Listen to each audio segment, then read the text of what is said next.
Assalamualaikum warahmatullahi wabarakatuh. Salam jumpa bersama AI Menjawab. Semoga kita semua selalu diberkahi kesehatan. Dan juga saya tidak lupa mengucapkan selamat menunaikan ibadah puasa. Mohon maaf lahir dan batin. Teman-teman sekalian, baru-baru ini kita disibukkan dengan perdebatan, dialog terkait dengan masalah kurikulum pendidikan nasional. Ada momentum yang cukup dahsyat ketika lahirnya PP 57 tahun 2021, khususnya dalam pasal 40 tidak mencantumkan Pancasila dan bahasa Indonesia sebagai kurikulum nasional penyelenggaraan pendidikan tinggi dan penyelenggaraan pendidikan dasar menengah. Maka kemudian publik semua berteriak, wah ini kalau begini ada masalah besar nih tentang fondasi kebangsaan terkait dengan penyelenggaraan pendidikan. Ada yang mengatakan bahwa ini salah menteri nih. Ada juga yang bilang bahwa sesungguhnya ini karena pemerintah yang keliru menerapkan peraturan pemerintah terkait dengan standar pendidikan nasional. Mari kita lihat secara jernih. Mari kita berpikir dalam rangka membangun bangsa ini lebih baik ke depan. Mari kita letakkan kewarasan berpikir untuk memformulasikan dan merumuskan kebijakan-kebijakan strategis nasional bagi kepentingan-kepentingan yang sangat fundamental di negeri ini. Yang pertama adalah kita lihat apakah sumber masalah itu adalah pasal 40 PP 57 tahun 2021. Karena dalam pasal 40 itu tidak mencantumkan Pancasila dan bahasa Indonesia di dalam kurikulum pendidikan nasional. Kita harus melihat dulu apakah betul bahwa PP ini adalah yang merumuskan menteri. Apakah betul kemudian PP ini adalah merupakan hak prerogatifnya presiden? Sesungguhnya PP 57 tahun 2021 dia lahir karena perintah Undang-Undang Sisdiknas, Undang-Undang nomor 20 tahun 2003. Memang di dalam pasal 37 Undang-Undang Sisdiknas tidak mencantumkan juga Pancasila dan bahasa Indonesia dalam kurikulum pendidikan nasional. Artinya apa? Bahwa perumus PP sesungguhnya hanya menjalankan perintah Undang-Undang Sisdiknas. Karena kedudukan PP adalah melaksanakan undang-undang.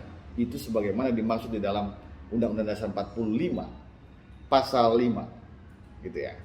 Nah, lantas sesungguhnya kalau kita melihat secara substantif, apakah PP-nya harus dibenarkan? Tetapi pertanyaan yang paling mendasar, kalau hanya PP yang harus dibenarkan, harus dievaluasi, atau pasal 40-nya mencantumkan Pancasila dan bahasa Indonesia, lantas undang-undangnya tidak memerintahkan, maka ini juga akan terjadi disharmoni antara PP dengan undang-undang. Semestinya, mari kita evaluasi dan sempurnakan terlebih dahulu Undang-Undang Sisdiknas, khususnya pasal 37.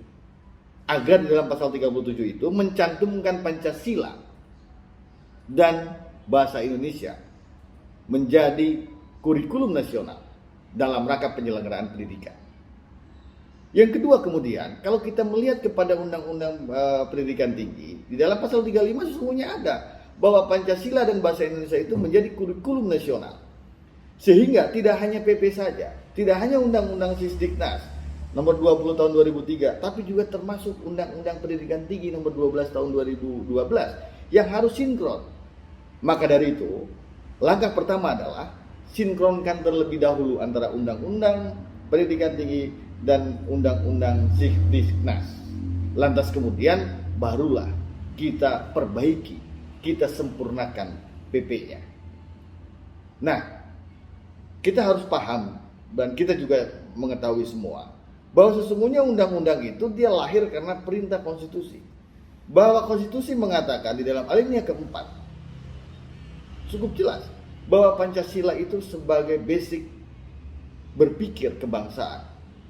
Karena dia sebagai filosofis. Maka itu harus kemudian diterjemahkan di dalam peraturan perundang-undangan berikutnya. Teman-teman sekalian, mari kita membuka cakrawala berpikir kita dengan jernih. Mari kita jaga kewarasan berpikir kita pada saat ada masalah-masalah kebangsaan dan mari kita rumuskan bersama.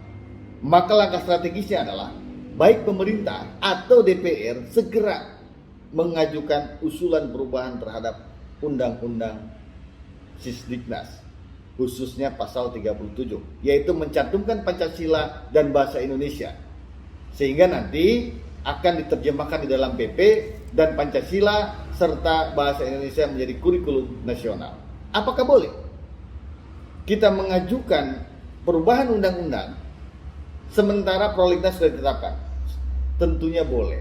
Kalau kita melihat Undang-Undang 12 tahun 2011 tentang pembentukan peraturan perundang-undangan, kalau ini dianggap urgensi, maka tidak perlu harus tercantum di dalam prolegnas, program legislasi nasional. Pertanyaannya, apakah ini urgent? Sangat urgent.